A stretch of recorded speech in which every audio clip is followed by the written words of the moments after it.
Hello students, as Anglo classes welcomes you all. मैं doctor आरती सिंघल आज आपको पढ़ाऊंगी 10th का चैप्टर सॉक्रेटिस। ये चैप्टर लिखा है रोडा पावर ने। रोडा पावर का जन्म 1890 में हुआ था लंदन में।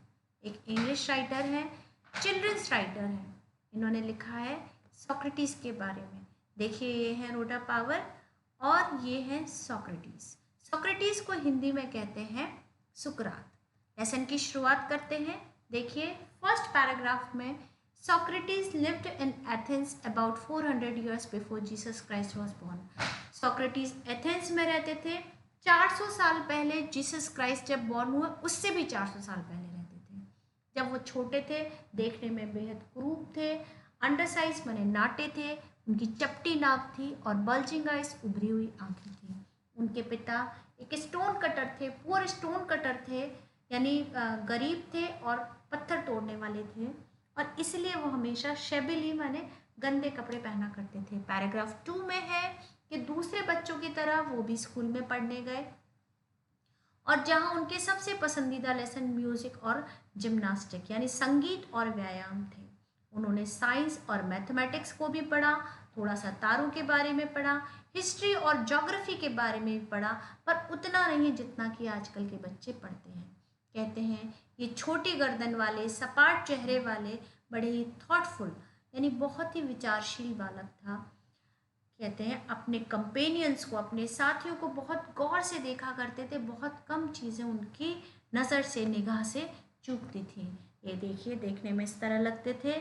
पैराग्राफ 3 में है कि सॉक्रेटिस के पास बड़ा घर नहीं था, फाइन फर्नीचर नहीं था, और ऐसा लगता था उनको इन सब की इच्छा भी नहीं है। और जैसे जैसे बड़े होते गए वैसे वैसे बॉडीली कंफर्ट, शारीरिक आराम और खुशी के बारे में सोचना बिल्कुल बंद कर दिया।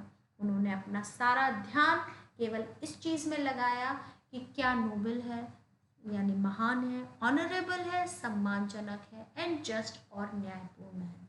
पैराग्राफ 4 में देखिए, सॉक्रेटिस का कहना था सॉक्रेटिस लोगों से बातें करते थे और इसलिए कस्बे में घूमा करते थे। कस्बे में घूम घूम कर, पैदल घूम घूम कर लोगों से बातें करते थे।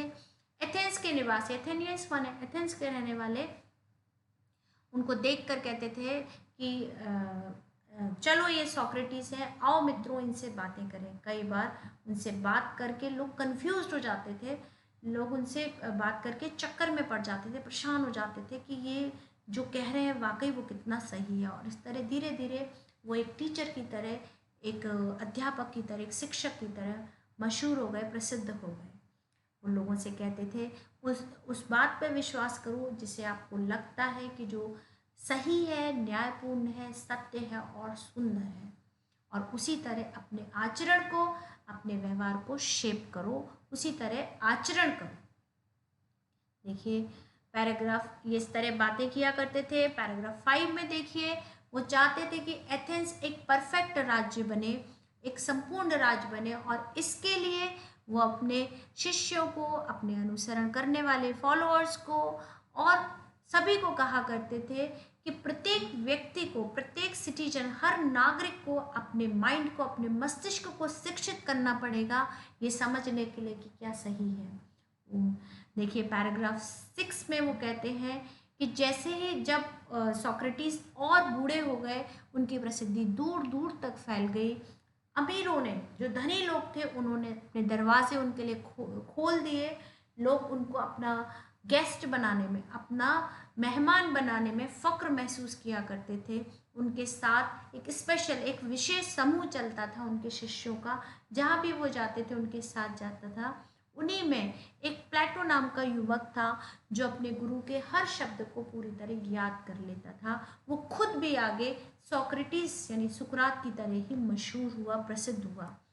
पैराग्राफ 7 में देखिए, हालांकि बहुत लोग उन्हें बहुत प्यार करते थे और उनकी बुद्धिमानी का सम्मान करते थे, लेकिन बहुत लोग ऐसे भी थे जो उन्हें स्वीकार नहीं करते थे। उनको लगता था कि वो जब ये सुकरात ये बात कहते थे कि व्यक्ति का आचरण जो है वो उसके अपने मस्तिष्क से प्रभावित होता है, ना कि किसी देवी देवता के कारण, तो उनको ये विकेट आइडिया लगता था, दुष्टतापूर्ण विचार लगता था। उनको लगता था कि जो यंग एस्ट्रे है यानी युवक हैं, उनको ये उनके मस्तिष्क को जो है वो डाउट से, संदेहों से भर रहा है। इसलिए वो पैराग्राफ 8 में देखिए वो उनको अदालत में पेश होने के लिए कहते हैं, उनके ऊपर मुकदमा चलाया जाता है। जो लोग उस समय एथेंस में शासन कर रहे थे वो उन पर मुकदमा चलाते हैं।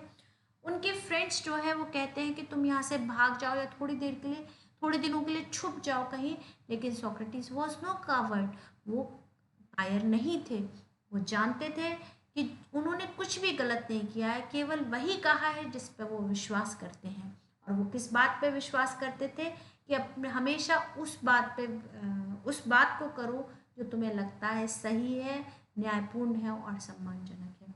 इसलिए वो कोर्ट में आते हैं। जब वो कोर्ट में पहुंचते हैं तो उनके क्लोथ्स और उनके शूज़ यानी उनके कपड़े और उनके जूते एकदम गंदे होते हैं, लेकिन हर व्यक्ति जानता है कि उनके इन गंदे कपड़ों के अंदर एक सुंदर हृदय है, सुंदर दिल है जो धड़क रहा है। पैराग्राफ देखिए, ये कोर्ट रूम में पहुंचे, इतने सारे लोग कोर्ट रूम में इकट्ठे हैं।